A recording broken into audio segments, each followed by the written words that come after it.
નમસ્કાર, ગામડાના ઝડપી સમાચારમાં આપનું સ્વાગત છે। સુરેન્દ્રનગર જિલ્લામાંથી આજના સૌથી મોટા શૈક્ષણિક સમાચાર સામે આવી રહ્યા છે। રાજ્ય સરકારના મહત્વાકાંક્ષી અભિયાન તારક ચિહ્ન શાળા પ્રવેશોત્સવ અને કન્યા કેળવણી મહોત્સવ 2026 નો આજથી જિલ્લાભરમાં ભવ્ય પ્રારંભ થઈ ચૂક્યો છે।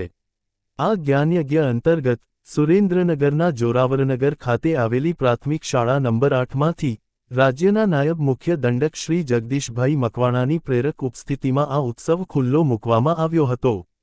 જ્યાં તેમણે આંગણવાડી, બાલવાટિકા અને ધોરણ 1ના નાના ભૂલકાઓને કુમકુમ તિલક કરી અને શૈક્ષણિક કીટ આપીને ઉષ્માભર્યું સ્વાગત કર્યું હતું।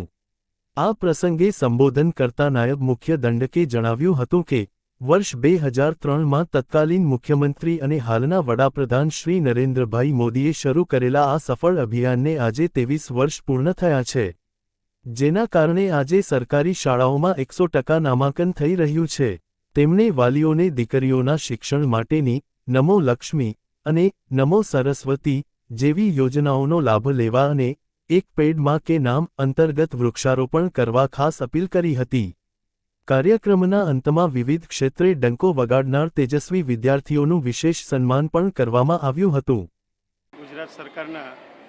શિક્ષણ વિભાગ દ્વારા તારીખ 23, 24, 25 જૂન 2026ના રોજ આ 3 દિવસ શાળા પ્રવેશોત્સવ એટલે કે કન્યા કેળવણી મહોત્સવનું આયોજન થયું છે। સમગ્ર રાજ્યની તમામ પ્રાથમિક શાળાઓ અને માધ્યમિક શાળા કે જ્યાં બાળકોનું 100% નામાંકન થાય, ડ્રોપ આઉટ રેશિયો ઘટે અને એક સ્થાયી શિક્ષણ મળી રહે, એ પ્રકારે સરકારના જે હેતુ સાથેનો આ શાળા પ્રવેશોત્સવ કાર્યક્રમ યોજાઈ રહ્યો છે। રાજ્યના માનનીય મુખ્યમંત્રીશ્રી હોય, નાયબ મુખ્યમંત્રીશ્રી હોય, મંત્રીશ્રીઓ હોય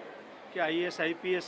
કે ક્લાસ 1 તમામ અધિકારીશ્રીઓ 3 દિવસ સુધી પોતાની ઓફિસ છોડી અને રાજ્યના એક ગામમાં આ શાળા પ્રવેશોત્સવ કરાવવા માટે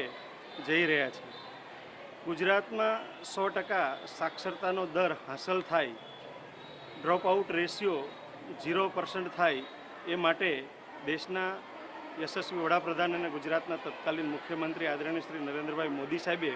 2003માં શરૂ કરેલો આ શાળા પ્રવેશોત્સવ અને કન્યા કેળવણી મહોત્સવ આજે જ્યારે 2026 એટલે કે 23 વર્ષથી ગુજરાતમાં ઉજવાઈ રહ્યો છે, જેના કારણે સાક્ષરતાનો દર પણ વધ્યો છે, ડ્રોપ આઉટ રેશિયો પણ ઘટ્યો છે અને સરકાર દ્વારા સરકારી શાળામાં ભણતા જે બાળકો છે એને તમામ પ્રકારની સુવિધા આપવામાં આવે છે અને 100% શિક્ષણ ફ્રી એ આ પ્રાથમિક શાળાઓમાં બાળકોને